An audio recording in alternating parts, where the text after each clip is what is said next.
boys and ladies. Today we're going to talk about Japan. Now, so far in terms of imperialism, we've talked about China, Africa, and India, and each of those areas fell to the European powers when they decided to imperialize in that region.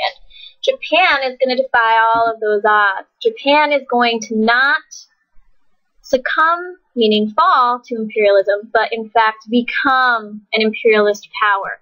So what is going to be this path for Japan? How are they going to accomplish this when every other Asian nation has so far fallen to imperialism?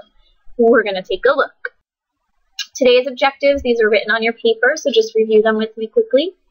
We're going to make sure that you are able to explain the factors that led Japan to industrialize before other Asian nations. So why is Japan going to industrialize when China and these other countries didn't? We also have to look at how Japan's complete lack of natural resources is going to influence its foreign policy decisions and drive everything that it does for the next 100 or so years. We're going to look at the impact of the Russo-Japanese War on Japan's perceived power in the world and why it's so important to what's going to happen in the coming century. First, we have to look at an event that happens to Japan that's going to give it a massive wake-up call. It's called the opening of Japan in most other history textbooks. In Japan, it probably wouldn't be called that. It would probably be called people trying to come into our country and take our stuff. In 1853, the United States sent one of its naval officers, a Commodore, so that's a title in the Navy, and the Commodore Matthew Perry went to Japan with a message in a box, literally in a nice, beautiful wood box, that he brought to the Japanese emperor. He was accompanied by battleships that were sitting off the coast of Japan. And so it was pretty apparent this message was not up for negotiation. What happens was Matthew Perry delivered the note that Japan must open its ports to U.S. trade or it would face military action from the United States. So Japan, nevertheless, then does agree to open its ports to trade. It signs the Treaty of Kanagawa in 1854 that allows trade in a port of Japan, the United States. This is a huge wake-up call for the Chinese or the Japanese people. They did not understand that they were that far behind and that they were not on level to defeat the Europeans should the need arise. So in this opening visit from Commodore Matthew Perry, Japan gets quite a wake-up call. So Matthew Perry forces Japan to open its ports to trade. And that wake-up call is not a friendly one for the Japanese. So what happens? The Japanese government had been ruled by the Tokugawa shogunate. If you guys remember about the shogunate, last year's course taught you that that operated where you had a shogun in power and he was essentially a warlord. So what happens is the Tokugawa shogunate falls in 1868 and the emperor takes more, and stronger control. The emperor, in this case, his name is Meiji, and Emperor Meiji takes that name because it means enlightened rule, and he's going to lead over what they call the Meiji Restoration. In the 1800s, the Japanese are very upset. They don't want Western trade, and it's being forced upon them. The only country they freely traded with was the Dutch. The Dutch had traded with Japan for a couple hundred years at that point, but they were the only people Japan was comfortable with. The people rebel against the Tokugawa shogun, and that allows this emperor now to take full and complete control. The emperor had always been there and in power, but not in power, if you understand. Like, he was a figurehead. He was there, he was the head of society, he was respected, he was loved by the people, but he was not actually in command. Now, this rebellion brings him to full control, and so the Meiji emperor has these reformers working with him, and their idea is to strengthen Japan by modernizing Japan. So I want you guys to think about the phrase, if you can't beat them, join them. Japan knows at this point they're not strong enough to beat the Europeans, so what they decide to do is become more like them on their own terms. They modernize their country. They study Western government. They send students into Western universities to learn. They study how Western economic systems work. They look at the technology that the West has, and they start looking at their customs even. They send their young samurai to the West to be educated, and so the samurai, as we know them, swordsmen, master swordsmen, and warriors, cease to exist. The rifle pretty much puts them out of commission. But they do go to the West, and they are educated in the ways of the West. So the idea of the Meiji is if you can't beat them, join them. Become more like the West, westernize your country, meaning get more like Britain, France, the United States, and that will help strengthen you. If you have what they have, they can't beat you. And so they're very brilliant in the way that they go about this. So Meiji, I want you to equate with the word modernize. M&M go together. Meiji equals modernization, and that's what we're going to see happen. In order to modernize their nation, the emperor maintains his supreme power, but he also has a diet, a legislature, that has limited powers and makes some laws, similar to our Congress, okay, that he's going to allow so that the people have somewhat of a voice and that he has a check on his power. The military is going to adopt Western technology. The samurai cease to exist as we know them. They are now going to be trained with rifles, with cannons, with all the things that the Westerners have. And so those old practices, the ancient practices of the samurai, are somewhat lost in this period of time. All men are subject to military service. It's not just this elite group of samurai warriors anymore. Now all men have to contribute to the military. So the military is going to change dramatically. They're going to adopt Western technology, guns, rifles, cannons, all of these things that they had resisted. All men are going to be forced to serve in the military. It's not going to be an elite group of samurai anymore. And that's going to be a tremendous amount of change for the Japanese nation. So you're going to see changes in government. You're going to see change in military. We're also going to see economic changing.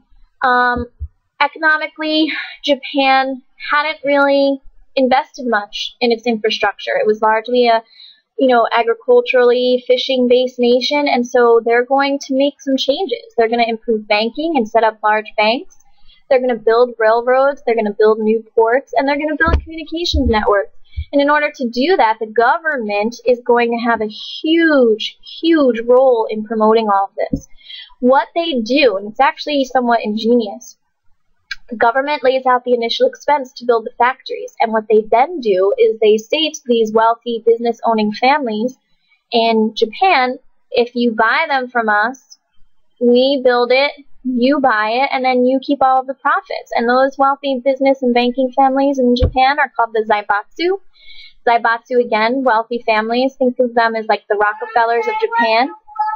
And so these zaibatsu are wealthy banking and industrial families. Suzuki was a zaibatsu, Hyundai was a zaibatsu. So think of them as our kind of Rockefellers and Carnegies, all these people with the old money. The government puts out the money, sells it to these corporations, and they then run with it. This is going to make Japanese industry excel in the 1890s, and they are going to rapidly industrialize, putting most of the other countries who had done so previously to shame because they do it in such a short amount of time, and they're on level with the West in a short amount of time. In terms of their social development, they got rid of the feudal class structure, which we'll look at in class in depth, but that was where the shogun was the actual one with the power. The emperor was the leading social member, and then you had the daimyo, your wealthy landowners, you had the samurai, and then you had the farmers and the artisans and the merchants and those people. So that is going to go out the window. No more feudal class structure where things are based on land ownership anymore. It's going to become more modern and more westernized, where money is going to talk. Government is going to set up schools. A lot of what they teach will be based on Western teachings, commingled with what the Japanese believe. And they don't make many changes for women. Ladies, you are still second class in Meiji Japan, but socially there are some changes. Now, why is this so successful? Because the Japanese are going to make some huge amounts of success. One of the reasons why this is able to happen so fast and so successfully in Japan, why they're able to industrialize so quickly, is because it is a homogeneous society, and that word means that they are the same. The society has the same culture, the same language, even though it's made up of an archipelago where you have several islands, thousands of them really, but 4 main where people live. They have a unified culture, and so it's a homogeneous society. That means when they are making changes, people are all making changes at the same time, and there's not a whole lot of resistance to it. The Japanese were very, very adaptable. They learned quickly what Western ways were and how to adapt them to their needs. So the Japanese are very, very intelligent here, and they are able to quickly reenact these reforms. Japan was that determined to resist foreign rule. They had seen what happened in China. They had seen what was happening in Vietnam and Indochina, where the French were taking over that whole region, and they did not want to end up that way.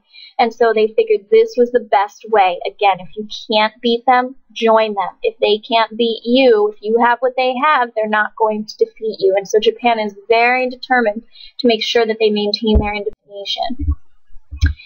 Now, one of the obstacles in their way is the fact that Japan geographically does not have natural resources. They're volcanic islands for the most part. They do not have the things that mainland nations seem to have.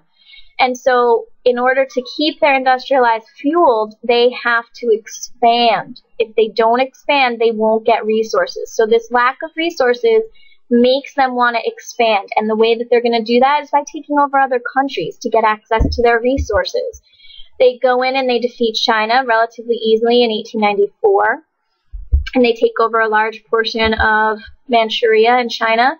Then in 1904, they defeat the last known enemy to them in Manchuria, the Russians, which is shocking to the world that Japan defeats Russia, because Russia is looked at as a Western nation, and to have this Asian country, remember the racial attitudes of the time, to have this Asian country come in and defeat Russia is shocking. So that makes the world really start to take notice of Japan and see that Japan is a force to be reckoned with, and Japan is getting stronger. And so that allows the Japanese to go more and further into Manchuria.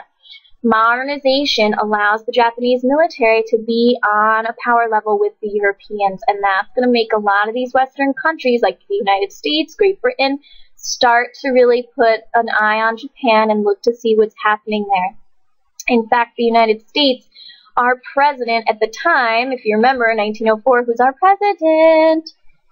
It was actually Teddy Roosevelt. Teddy Roosevelt went and he negotiated the peace between Russia and Japan in the Russo-Japanese War in 1904-1905. And that won Teddy Roosevelt the Nobel Peace Prize that year because he was able to negotiate that settlement.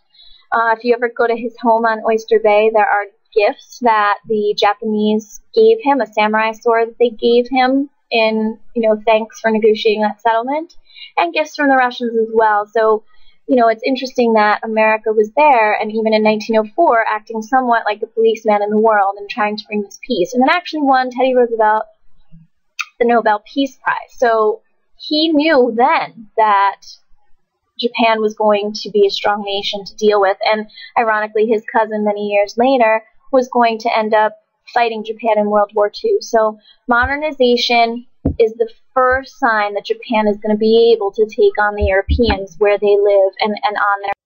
Okay guys, so to sum up what we looked at today, Japan modernized in the Meiji Restoration to avoid imperialization by the West, so they did not want to be imperialized. Japan, in industrializing, realized that they really needed resources, and they lacked those resources, and in order to get them, they had to go out and start taking over other nations to gain access to the resources they needed to provide their industrialization.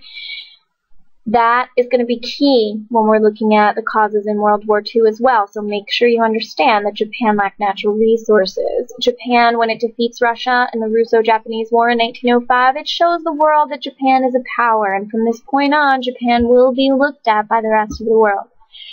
So that's the Meiji Restoration in Japan. Japan, again, is different from the other Asian nations we spoke of because instead of being imperialized, they go out and take over others. So make sure that you do know that fundamental difference about Japan. Have a good night.